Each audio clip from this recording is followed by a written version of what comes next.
and last installment of the Lymph and Immune System lecture. We're going to start and finish by talking about inflammation.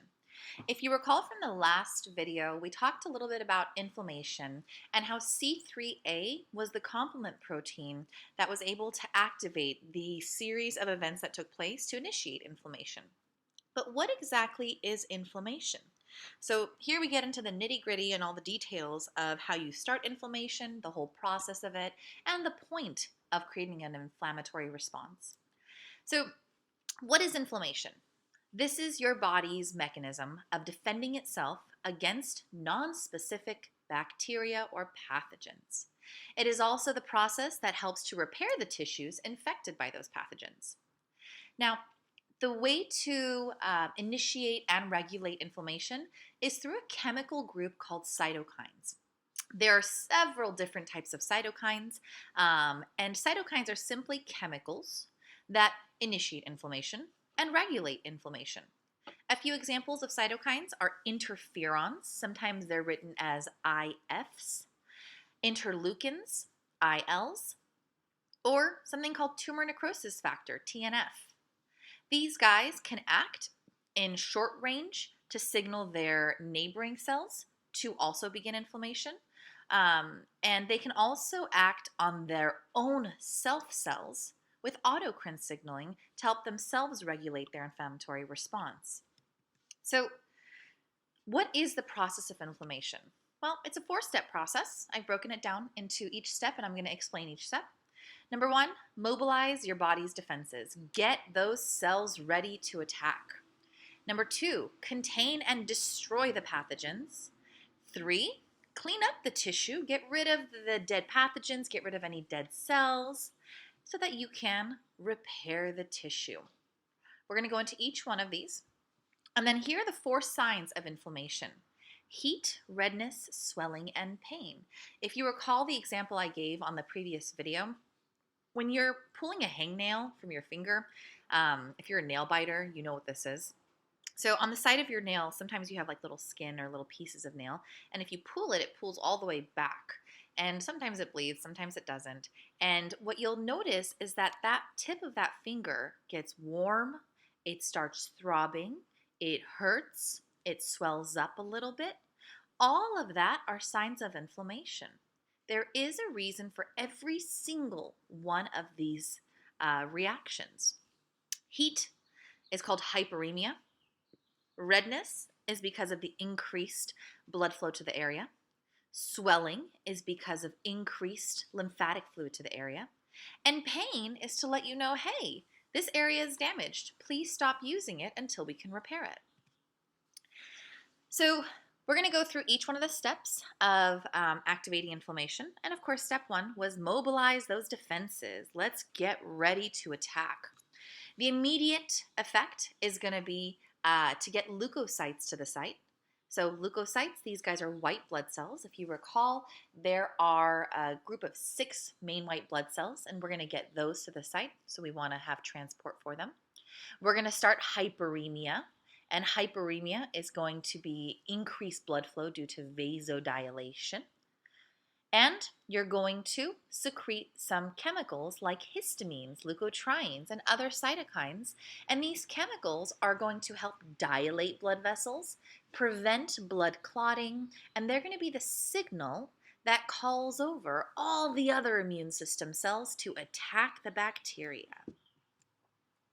So here's a great example of it. Let's say you get a thorn in your finger, and that thorn has bacteria on it. That thorn is going to damage tissues on the way down. When you damaged tissues secrete inflammatory chemicals. So anytime you damage a tissue or a tissue gets infected, it secretes chemicals like histamines and cytokines. These inflammatory chemicals are going to start a series of reactions. So you're going to have a series of reactions, including bringing white blood cells over. All these guys are white blood cells into the tissue to help eat the bacteria. But how do we get the white blood cells over? Well, number 1, you've got to dilate your blood vessels. You want to get way more blood cells than normal. Number 2, you want there to be a process called margination. Margination is when the inner wall of the blood vessel gets a little bit sticky, and it helps these these white blood cells to actually stick to the inside of the wall of the blood vessel where the damage is, so they don't just flow right through and pass that damaged site. So margination, the white blood cell sticks to the inside of the blood vessel, and then we have a process called emigration. Emigration is when these white blood cells actually creep through that single cell layer of the blood vessel and they get into the tissue. This process of emigration is also called diapedesis. Okay, both words are valid. Emigration and diapedesis is the white blood cell actually exiting the blood vessel and going into the damaged tissue. Once in the damaged tissue, it will find the site where it has a high concentration of inflammatory chemicals, and a lot of the white blood cells, not all of them, a lot of them are able to do phagocytosis. Which ones are able to do phagocytosis? That was from the last PowerPoint. Be sure you know the names and functions of all those leukocytes. Number 2, contain and destroy the pathogen.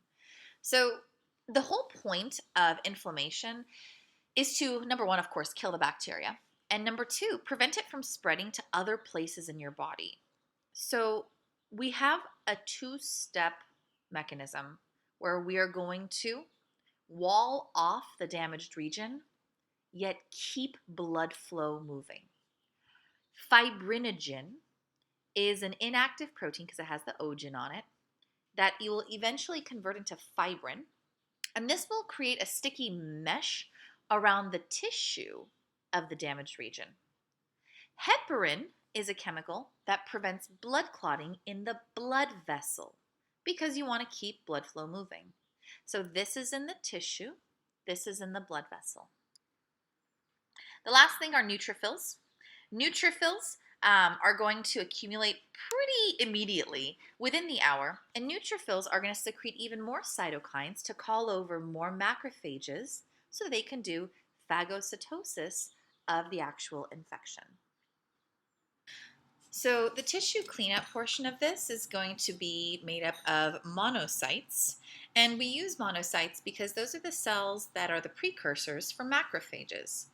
Macrophages, of course, are the cells that do phagocytosis, and these macrophages will come to the site of the infection to phagocytize bacteria, any viruses, and any damaged tissue. You also have edema happening in this area. Edema, of course, is the buildup of lymphatic fluid in the region, and that's to almost clean up and wash the area of any debris, any other dead bacteria, cells, or any extra proteins. This washed out region will then be collected back into the lymphatic system and eventually go and get filtered in the lymph nodes. The last step is pus. Anything that's left behind in the region, like dead bacteria or dead neutrophils, will accumulate as pus, eventually being excreted out of the skin or out of the tissue. The last step is the tissue repair. How do the healthy tissues repair themselves and not get continuously damaged? Well, number 1 is hyperemia. Hyperemia is going to be an increase in blood circulation. You're going to vasodilate the blood vessels in that area to deliver more blood so that you can get more oxygen and the precursors necessary to build new proteins and tissues. You're going to increase the heat in the area. A higher heat will increase metabolic rate. It also speeds up the rate of mitosis. You're going to have fibrin forming clots. And the fibrin clots is there to build almost a scaffolding to rebuild the new tissues upon. And the last symptom is going to be pain to signal your body and to signal your brain to stop using that area until tissue repair is complete. Now moving on to the last little topic of specific immunity. Specific immunity is going to be the immune system that utilizes T and B cells to create a memory against a pathogen, as well as to create an attack on specific antigens on pathogens. So the 2 types of the specific immunity we have, again, are from the T and B cells, but we do give them different names. The T cell function is called cell-mediated immunity or cellular immunity. The B cell function is called humoral immunity or antibody-mediated immunity. Why is this? Well, because the T cells themselves attack bacteria directly, hence cell-mediated. The B cells don't actually attack bacteria. The B cells turn into plasma cells. Plasma cells make antibodies, and antibodies bind to the antigen. So we call this antibody-mediated immunity. Other than that, we're going to break down the immunity into 4 subcategories. We've got natural, there and there, and we've got artificial, there and there. These are different types of immunities your body can build, and there's different ways of building these immunities. Make sure you know the names and how you build them. The natural active immunity, like the name states, you naturally acquire it, and it actively is going to produce an immune response. So what does that mean? Well, your body will produce its own antibodies or T cells because of an infection that you were naturally exposed to. So let's say you got the chickenpox when you were younger. That is considered natural active immunity. Why? Well, because you naturally acquired chickenpox, and now your body has an active immune response against chickenpox, like a memory against it. Artificial active immunity, this is if you were born after the year, let's say 1990. Around 1990 and after, they started giving kids the chickenpox vaccine. The chickenpox vaccine is considered artificially given because it's made in a laboratory, but it still gives you an active immunity because your body is going to make antibodies and T cells as a result of getting that vaccine. So if you don't know how vaccines work, just a little bit about it, just to understand this topic, is that when you're given a vaccine, you're given the antigen of the virus or bacteria, just the antigen, and then your body recognizes that antigen, builds an immune response and memory against it, but you never actually get sick because they don't inject you with the DNA or RNA of the virus. Now, there are some vaccines that do inject with a very weak version of the virus or bacteria.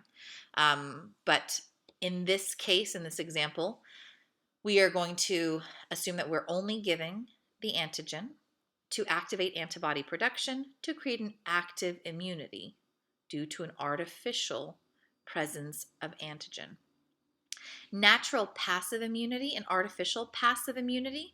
Again, natural is you acquire the sickness on your own. Artificial is it's usually given to you with an injection. Passive means you don't create a memory from it. You create an immune response, but then it passes through your body and you're able to get sick from that same pathogen again. Natural passive immunity. This is going to be a temporary immunity, hence passive, that results from the antibodies produced by another person given to you, like a fetus and a mother. The fetus gets its antibodies and its immune system from the mother through the placenta. Once the baby is born, again, the baby will gain the antibodies of the mom through the breast milk.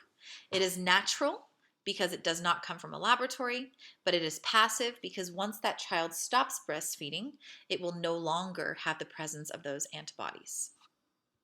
Artificial passive immunity, this is going to be an injection that's given to you. It provides you with temporary immunity and then it passes through your body.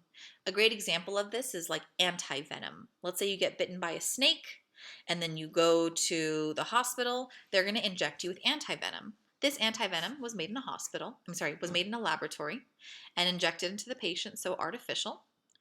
And that anti-venom will help save your life, but it's going to be passive because from that point forward, it's not like you develop a forever immunity against snake venom. It is temporary. Same thing with the rabies shot, botulism, tetanus, and there's a few other ones that you can get. Let's just say you accidentally get a rusty nail in your body. You would go to the hospital and they would give you a tetanus shot. This does not mean you are forever immune to tetanus. So Make sure you know the difference between natural versus artificial and active versus passive and examples of each of them. We are now done with all the lectures you will ever get from me.